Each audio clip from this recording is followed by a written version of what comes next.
Olá a todos e todas, meu nome é Renata Bigelmaier. Primeiramente, eu gostaria de agradecer o convite feito pela Sociedade Brasileira de Química, da Divisão de Produtos Naturais. É um enorme prazer poder estar aqui participando desse webinar de jovens pesquisadores e poder mostrar, então, um pouquinho dos estudos que eu venho desenvolvendo na Universidade Federal da Bahia, na Faculdade de Farmácia. Então, eu vou falar um pouquinho dos estudos químicos e do potencial biológico da biodiversidade baiana. No primeiro momento, gostaria então de falar da minha formação. Então, eu sou graduada em farmácia pela Universidade Federal do Rio Grande do Sul, com habilitação em farmácia industrial. Durante toda a minha graduação, desde o início, eu trabalhei com plantas medicinais, na área de produtos naturais, ensaios biológicos, e isso então me possibilitou entrar direto para o doutorado. Então, finalizei o doutorado em ciências farmacêuticas pela URGS, em 2013. Nesse período, trabalhei com produtos naturais marinhos, mais especificamente com esponjas. Realizei um doutorado sanduíche na Universidade da Califórnia, em San Diego, onde atuei na área de isolamento, semissíntese de produtos naturais e principalmente elucidação estrutural desse tipo de metabólito. Em seguida, então, iniciei um pós-doutorado na URGS, que realizei de 2014 a 2016. Nesse período, trabalhei com plantas e também com ensaios biológicos em modelo de zebrafish. Nesse mesmo período, atuei como colaboradora da Farmacopeia Brasileira na área de controle de qualidade de plantas medicinais. Em seguida, então, em 2017, ingressei como docente na Faculdade de Farmácia da UFBA, onde atuo, então, no programa de pós-graduação em farmácia. As áreas de atuação que venho desenvolvendo aqui na universidade estão principalmente voltadas para o isolamento e caracterização de metabólitos secundários de plantas coletadas aqui na Bahia. Estou otimizando e implementando no laboratório ensaios biológicos em modelo de zebrafish e, mais atualmente, estou trabalhando, então, com análise química e isolamento de substâncias bioativas de organismos marinhos coletados aqui na Baía de Todos os Santos. Eu dividi a apresentação, então, em 3 partes, para falar, então, dos principais projetos que estamos desenvolvendo aqui no Laboratório de Pesquisa em Matéria Médica. No primeiro momento, então, eu vou falar sobre plantas do gênero Eritrina. É um projeto que estamos trabalhando, então, com alcaloides e com ensaios biológicos em zebrafish, voltado, então, para doenças neurodegenerativas. Estamos trabalhando também em um projeto com Metrodória, onde estamos realizando isolamento de cumarinas e avaliando, então, a atividade antivirulência destas cumarinas. Por fim, então, eu finalizo falando um pouquinho, então, da importância dos produtos naturais marinhos e do potencial que a gente pode desenvolver aqui. Iniciando, então, eu gostaria de destacar, como a Bahia ela pode ser um potencial nessa área de produtos naturais. Nessa figura aqui, podemos verificar que a Bahia ela apresenta porções tanto de cerrado, quanto de caatinga, quanto de Mata Atlântica, né? Então, além de uma costa oceânica muito extensa, isso possibilita considerar a Bahia como um dos estados com maior biodiversidade no Brasil, né, mostrando o quanto que ela pode ser potencial para o desenvolvimento de fármacos e de produtos naturais aqui nesta área, aqui neste território. Inicialmente, então, gostaria de falar das plantas do gênero Eritrina, que é o projeto qual a gente vem desenvolvendo. Essas plantas, elas são já bastante conhecidas pelos seus alcaloides tetracíclicos, então apresentam essa estrutura química aqui básica, né, e elas podem, então, ser divididas, esses alcaloides são divididos normalmente em 3 subclasses. A subclasse dienoide, que é esta aqui, que apresenta, então, liga dupla nos anéis A e B, a subclasse alcenoide, que é aquela que apresenta liga dupla apenas no anel A, e também temos a subclasse dienoide lactônica, que apresenta, então, o anel lactônico na posição D. Esses alcaloides, eles são bastante conhecidos pelos seus efeitos ansiolíticos e anticonvulsivantes. Então, a literatura destaca, né, a ação no sistema nervoso central. Essa ação, ela é descrita, né, como um mecanismo relacionado com a inibição competitiva e seletiva de receptores nicotínicos de acetilcolina. e também há relatos de ativar receptores GABA-A. Então, por essa atividade a nível do sistema nervoso central já bastante conhecida, recentemente, uma espécie desse gênero, ela foi incluída na segunda edição do formulário de fitoterápicos da Farmacopeia Brasileira, como uma preparação extemporânea, também utilizada, então, para casos de insônia, né, e também como um ansiolítico leve. Então, essa planta, esse gênero, ele tem sido bastante discutido quanto aos seus marcadores químicos, no sentido de variação desses marcadores, né? Então, cabe destacar aqui que temos 3 espécies desse gênero que apresentam o mesmo nome popular. São as espécies Verna, Falcata e também Velutina. Tem o mesmo nome popular, mulungu. Isso traz uma série de problemas, né? Por quê? Porque a literatura já mostra, e até mesmo os nossos estudos, que eu vou mostrar mais para frente, mostram que a gente tem uma diferença significativa desses marcadores químicos, né? E muitas vezes a gente vê no mercado essas plantas apenas identificadas como mulungu. Então, muitas vezes a gente não tem a identificação científica, né, se é eritrina verna, se é falcata, ou então se é velutina. Este projeto, então, é um projeto financiado pelo Universal do CNPq. Então, ele tem como título Avaliação Toxicológica e Enzimática em Modelo de Zebrafish, de alcaloides do gênero eritrina, visando protótipos multifuncionais para doenças neurodegenerativas.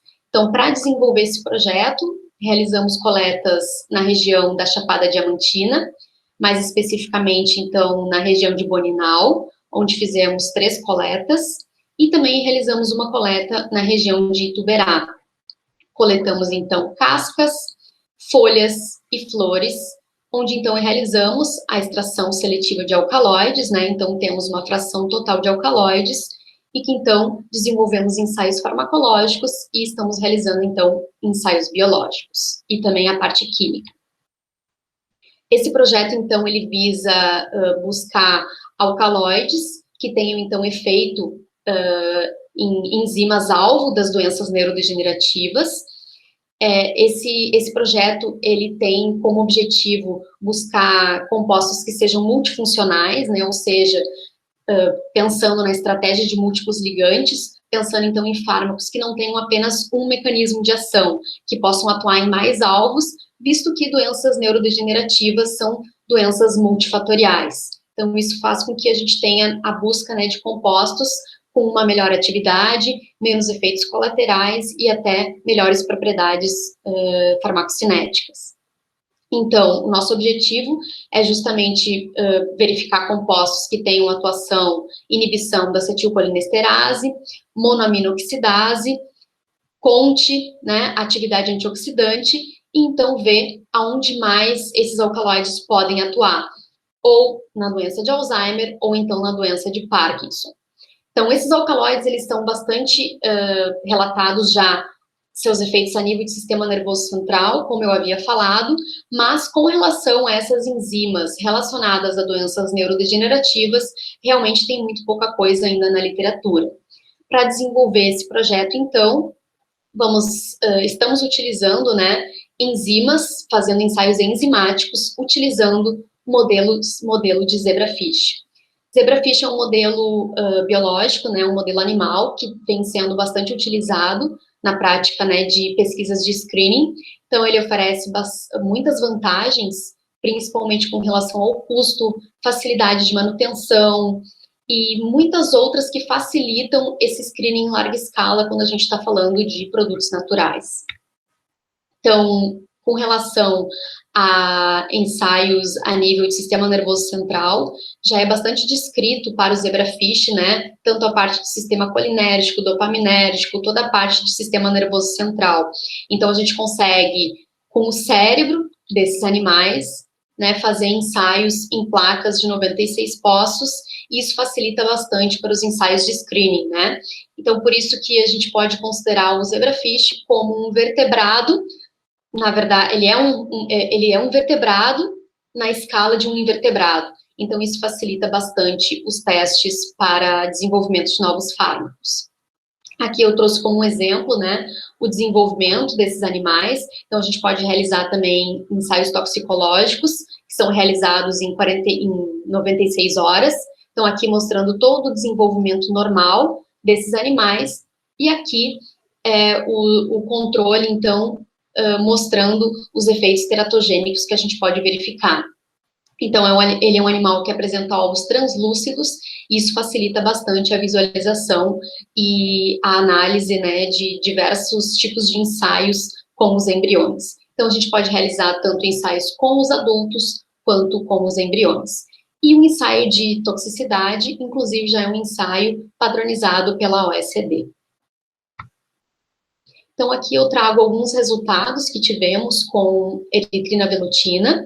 Então, da coleta que realizamos, todas as coletas, fizemos a identificação botânica e vimos que se trata de eritrina velutina. Então, ainda temos muito pouca coisa na literatura com relação ao desenvolvimento de metodologias analíticas, principalmente por CLA e DAD.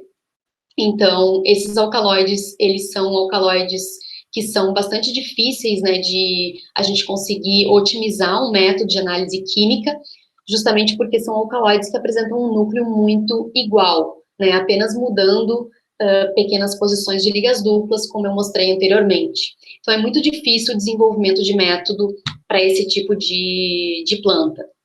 Então, o gênero eritrina é um gênero que eu já havia trabalhado no Rio Grande do Sul, e agora estou aqui trabalhando com esse gênero coletado aqui na Bahia. Então, esse foi o método que desenvolvemos para eritrina velutina. Então, conseguimos desenvolver esse método depois de muitos testes, né, utilizando como fase A, água, trietilamina e TFA, e como fase B, acetonitrila e trietilamina. Então, a gente só conseguiu a separação desses alcaloides, né, na nossa fração total de alcaloides, quando a gente utilizou a trietilamina e também o TFA. Isso porque a trietilamina, ela acaba impedindo, né, a ionização do grupamento de nitrogênio, do alcaloide, e o TFA impede a ionização das hidroxilas. Então, isso facilita bastante na separação desses compostos. Então, isso é um resultado bem importante, né? Como eu estava falando anteriormente, a gente tem um problema muito sério e muito grave a respeito da padronização química dessas plantas e da comercialização. Então, é muito importante que a gente saiba o que tem de alcaloides em eritrina velutina, em eritrina verna e também em eritrina falcata, visto que são plantas que apresentam o mesmo nome popular. Para ilustrar essa importância do desenvolvimento de método, então aqui eu mostro a diferença em termos químicos de eritrina velutina e aqui de eritrina verna. Este foi um método que eu desenvolvi anteriormente, né, com eritrina verna. Então a gente pode ver que o perfil químico é muito diferente. Então, claro que aqui a gente tem variações um pouco em termos de metodologia no desenvolvimento do método, né, cada um específico para o tipo de alcaloide, mas também esse aqui é um método para eritrina verna que utilizou dietilamina. Então, seguiu mais ou menos o mesmo padrão. Então, com isso, a gente pode comparar, né, e ilustrar o quanto que a gente tem de diferença em termos de marcadores químicos para essas duas espécies. Aqui também eu gostaria de destacar o perfil químico por cromatografia gasosa com espectrometria de massas. Então, aqui, dessa vez, a gente comparou com uma eritrina comprada comercialmente. Então, é uma eritrina que é vendida no mercado apenas como mulungu. Então, não sabemos qual tipo de espécie é. Então, comparando com a nossa eritrina velutina, que foi identificada botanicamente, a gente pode ver que não se trata de eritrina velutina e, com certeza, é outra espécie, né? Mostrando o quanto que a padronização e o controle de qualidade para esse tipo de planta é relevante e importante. Aqui alguns alcaloides que identificamos para eritrina velutina até o momento. Então, identificamos 3 alcaloides da classe dos alcenoides, eritralina, erisovina e erisotrina. Então, alcaloides que já haviam sido relatados para essa espécie. E a eritratidina é um alcaloide que ainda não tinha sido destacado, né, para essa espécie em questão. É um alcaloide, então, da classe dos alcenoides. Com relação aos ensaios biológicos em zebrafish, então, realizamos a avaliação da fração total de alcaloides de eritrina velutina nas enzimas monoaminoxidase e acetilcolinesterase de zebrafish. Então, em linhas gerais, né, como que é feito esse tipo de ensaio? Então, primeiramente, a gente faz um homogenato com o cérebro desses animais, fizemos a quantificação de proteínas. Depois dessa quantificação de proteínas, a gente parte, então, para as reações colorimétricas. Então, utilizando reagentes específicos para cada tipo de ensaio, a gente consegue, então, fazer esses ensaios em placas de 96 poços. Então, aqui conseguimos utilizar diversas concentrações, né, tanto do extrato quanto de alcaloides isolados, e verificar, então, a possível inibição frente à MAL e frente à acetilcolinesterase. Com relação à monoaminoxidase, a gente faz essa avaliação avaliando a oxidação de aminas. Então, no caso aqui, utilizamos como substrato a tiramina. E para o ensaio de acetilcolinesterase, fizemos ele através da avaliação da taxa de hidrólise de acetiltilcolina. Então, um ensaio que é feito em placas de 96 poços, com leitura em leitor de microplacas, e a gente consegue ter um resultado bastante rápido para os nossos extratos e produtos isolados. Para o extrato de eritrina velutina, conseguimos uma concentração inibitória de 50% para MAL, em torno de 0,5 miligramas por ml, e quanto para acetilcolinesterase, em torno de 0,2 miligramas por ml. A literatura tem apenas um trabalho relatando essa parte de inibição para doenças neurodegenerativas. Também foi um trabalho com eritrina velutina, mas utilizou, no caso, os animais como ratos, né, como cérebros de ratos, então, mostrando que a gente teve resultados semelhantes, né, com o que tem relatado na literatura. Então, nesse momento, estamos trabalhando para isolar esses alcaloides e fazer os ensaios, então, com os alcaloides isolados. Com relação ao gênero Metrodoria, estamos trabalhando, então, principalmente com a Metrodoria mollis. Então, Metrodoria é um gênero de planta, né, pertencente à família Rutácea. É um gênero endêmico aqui do Brasil. Ela já foi bastante estudada, mas Metrodoria mollis realmente ainda não tem relatos químicos na literatura. Então, estamos trabalhando principalmente com cumarinas, então é um gênero de plantas que já é conhecido por ter tanto furano quanto piranocumarinas na sua composição química. Para isso, realizamos a coleta também na Chapada Diamantina, nesse caso aqui foi na região de Abaíra. Então, coletamos as cascas do caule, de Metrodoria mollis, realizamos extratos hexânicos e metanólicos com essas cascas e partimos então para o isolamento dessas cumarinas. Do extrato hexânico, isolamos 2 e do extrato metanólico, até o momento, isolamos 4 cumarinas. Com essas cumarinas, então, estamos fazendo uma avaliação com relação à inibição da produção de piocianina em Pseudomonas aeruginosa, em parceria com o professor Marcelo Castilho, então verificando se essas cumarinas, elas podem, então, inibir a produção desse pigmento, né, que é responsável por fatores de virulência de Pseudomonas. Então, é uma nova forma, né, de buscar compostos com ação antimicrobiana, principalmente porque podem ser compostos, então, que não atuam diretamente para matar o micro-organismo, e sim impedir os fatores de virulência.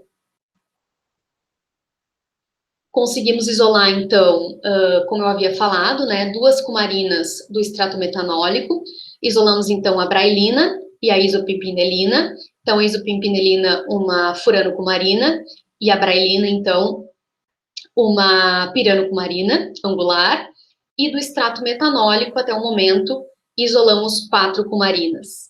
Então, isolamos cumarinas furano, do tipo furano, e também piranocumarina, do tipo linear e do tipo angular. Com relação a esses produtos isolados, No momento, fizemos apenas um ensaio de dose única, utilizando 200 microgramas por ml, com a brailina e com a isopimpinelina, que foram as cumarinas que a gente obteve em maior quantidade. Com as outras cumarinas, ainda estamos fazendo um novo isolamento para conseguir uma maior quantidade. Tivemos resultados promissores para a brailina e isopimpinelina, onde a gente viu uma inibição da produção de piocianina em torno de 60%, como a gente pode verificar aqui no gráfico, e também a gente consegue verificar que essas duas cumarinas isoladas, elas não inibiram o crescimento bacteriano, né? Então, a morte, ela se refere à inibição dos fatores de virulência e não a matar o micro-organismo propriamente dito, né? Então, isso acaba sendo bastante promissor, né, na busca de fármacos, né, que possam melhorar a questão de resistência dos antimicrobianos. Os nossos extratos, eles também reduziram a produção de piocianina, na faixa, então, de 30% a 40%, né? Então, podemos ver que as substâncias isoladas, elas têm um efeito superior se a gente compara, então, com os extratos. Então, agora, nesse momento, iremos realizar com as outras cumarinas e também verificar outras doses para esses ensaios. Com relação às perspectivas do que estamos realizando aqui, então, como eu havia falado, estamos com uma linha de pesquisa voltada também para a parte de organismos marinhos.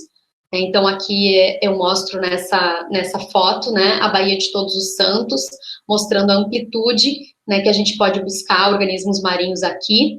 A gente tem uma faixa de aproximadamente 1.000 quilômetros, né, a Baía de Todos os Santos é composta de 56 ilhas, né, então a gente tem muita biodiversidade para ser pesquisada aqui. Então, nesse momento, estamos realizando coletas, né, e principalmente buscando alguns corais e esponjas marinhas. Eu sempre destaco que é muito importante a gente fazer as coletas, né, para conseguir ver que tipo de animal é melhor a gente buscar, porque a gente consegue ver a ecologia, como que ele está dentro do ambiente, para a gente ver qual é aquele que tem maior perspectiva da gente conseguir buscar novos fármacos. Então, nesse momento, realizamos coletas, né, com corais e esponjas, e estamos realizando, então, projetos voltados para também a busca de alcaloides e principalmente voltado para doenças neurodegenerativas, utilizando, então, o modelo de zebrafish. Eu sempre gosto de destacar a importância dos organismos marinhos no desenvolvimento de novos fármacos. A gente tem os organismos marinhos como alvo muito recente de pesquisas, né, se a gente comparar com plantas. Então, a gente tem eles que iniciou a pesquisa na década de 50. Então, quando houve a liberação, né, pelo FDA do Aracê para tratamento da leucemia, que a gente teve realmente o start nessa área para pesquisa de novos fármacos. Então, esse é um fármaco que ele gerou, inclusive, o desenvolvimento, né, esse nucleosídeo isolado dessa esponja, ele possibilitou o desenvolvimento do AZT, utilizado como um dos principais fármacos, né, para o HIV, mostrando, então, a importância dos organismos marinhos no desenvolvimento de novos fármacos.